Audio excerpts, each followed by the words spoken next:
আমাদের নাই।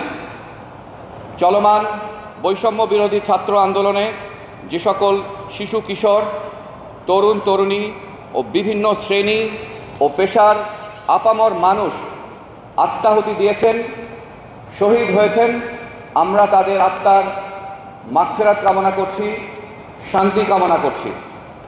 আমি সকলকে উঠে দাঁড়িয়ে নাম না জানা এবং নাম জানা অগণিত শহীদদের বিদেহী আত্মার প্রতি বিনম্র শ্রদ্ধা জানাতে সবিনয় অনুরোধ জানাচ্ছি। সময় শুরু।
সময় শেষ। অনুগ্রহ করে আসন গ্রহণ করুন।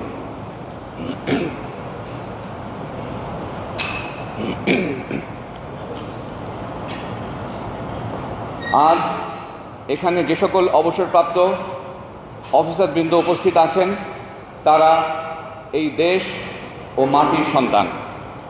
তাদের চিন্তা, চেতনা, তাদের আশা, তাদের আকাঙ্ক্ষা দেশের ছাত্র ছাত্রী ও আপামর জনগণের থেকে আলাদা কিছু নয়। তারা দেশের জনগণের থেকে বিচ্ছিন্ন কিছু নয়।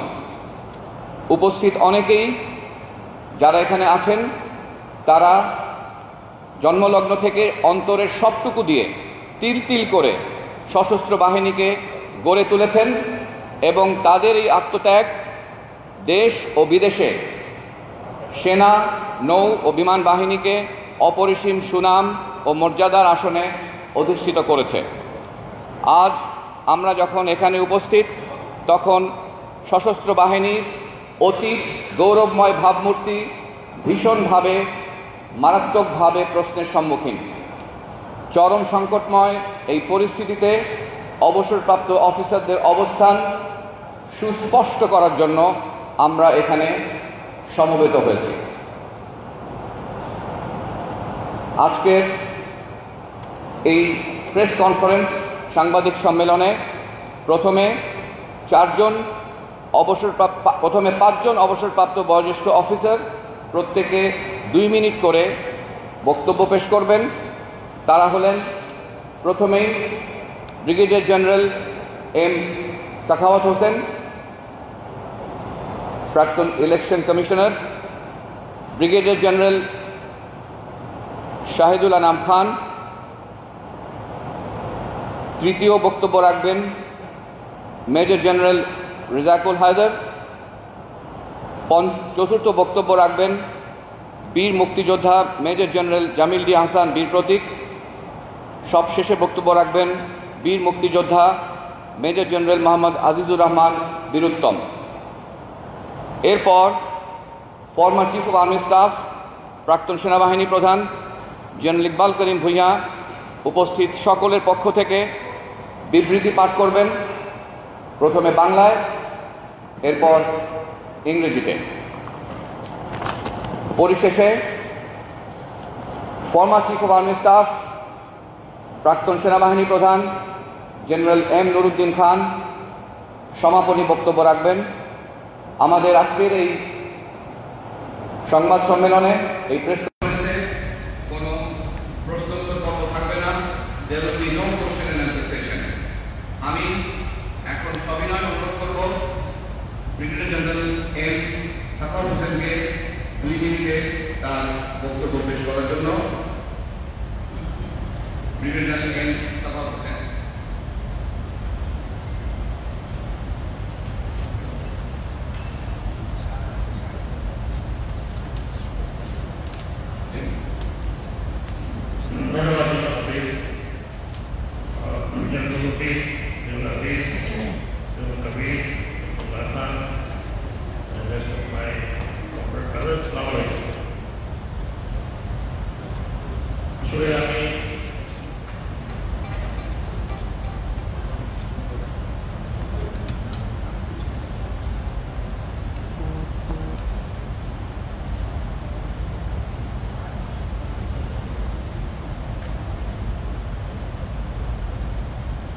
পুরো বিষয়টা মনে করে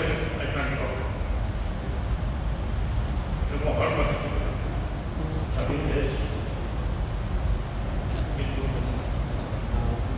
আমরা ঠিক জানি না কত ছাত্রছাত্রী শহীদ হয়ে তাদের বিজয়ী আশা শ্রদ্ধা জানাচ্ছে। অটনীয় বাংলাদেশ তো বড় young generation, it's a world.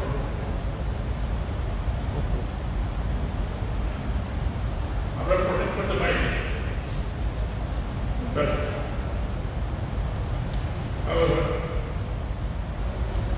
এখন আমি সেনাবাহিনীর সদস্য হিসাবে আমি মনে করি আমাদের অর্গানাইজেশনের সেফটিটা বড়। এই সেনাবাহিনী পেছনে আমাদের যারা জ্যেষ্ঠ আছে তাদের বয়সে হবে অনেক কষ্ট করেছে, অনেক কষ্ট অনেক কষ্ট যেটা আমাকে বলতে পারি। আমি এখনো মনে করি আমরা এখন সেনাবাহিনীর সাথে আছি, এটা আমাদের অনেকে যুদ্ধ করেছে, যুদ্ধ করে দেওয়া করে দিতে চান। আমি যেটা মনে করি সরকারকে প্রধান কথা বলেছেন, ঠিক জানি না আমি কি বলবো। আমি একটু করে বলবো এটা আমাদের সেনাবাহিনী, আমাদের দেশের সেনাবাহিনী সব বাঙালি বাংলাদেশি এবং যাদের জন্য তারা গিয়েছেন, এই কারণে গিয়েছিল তারা আপনাদের সন্তান, তারা এডুকেশন করে আসছে, ছোট জিনিস সেটা অনেক বড় হয়ে গেছে। বিশাল পলিটিক্যাল প্রবলেম আছে, আমি তাদের এখানে যাচ্ছি না। আমি শুধু এটুকুই বলবো, আমি রিকোয়েস্ট করবো যে আমার ব্রাদার অবস্থা যারা সার্ভিসে আছেন এবং সেনাবাহিনী যারা সদস্য আছেন তারা প্রথমে চেষ্টা করবেন যে মেয়েরা বাংলাদেশি, তাদের দায়িত্ব হচ্ছে সেনাবাহিনীকে রক্ষা করা, কোনো ব্যক্তিগত স্বার্থে করতে পারে। এই সেনাবাহিনী অন্য সেনাবাহিনীর মতো নয়, এই সেনাবাহিনী তৈরি হয়েছে মুক্তিযুদ্ধের রক্ত। আমাদের একটা লেগেসি আছে, আমরা টেবিলে বসে ভাগাভাগি করে সেনাবাহিনীকে বড়রা আছেন, যারা আছে সবাই আমরা চাই না আমাদের হাত কোনোভাবে বঞ্চিত। আমি এটুকুই বলবো যে একটা প্রোটেক্ট অর্গানাইজেশন, আমরা আমাদের অর্গানাইজেশনটাকে প্রোটেক্ট করি।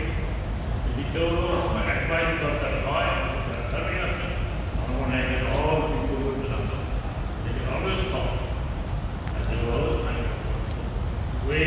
কি পাথ নট নেসেসারি এখন আছেন তারাই সব জানেন। আমার সামনে জেনারেল নুরুদ্দিন বসে আছেন, জেনারেল আজিজ আছেন, কবির আছেন, এনামও আছে, যে কীভাবে এই সেনাবাহিনী ওয়াজ প্রোটেক্টেড ইন 1990। আমি সেই বিষয়ে আর যেতে চাচ্ছি না। বাকি আপনারা দোয়া করবেন for the country, for the our army, এবং আমাকে এখানে ডাকার জন্য ধন্যবাদ।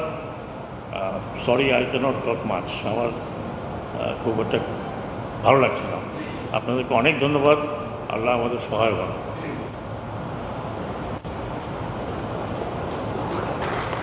Thank you very much, Brigadier General M. Sakhaawat Hossain.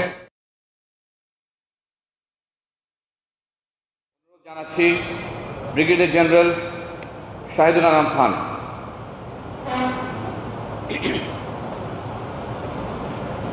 আসসালামু আলাইকুম। উপস্থিত সুধীবৃন্দ, কমরেড ইনাউন্স এবং উপস্থিত মিডিয়া, বিভিন্ন প্রেস অ্যান্ড ইলেকট্রনিক মিডিয়ার বন্ধুগণ, যখন আমাকে বলা হলো যে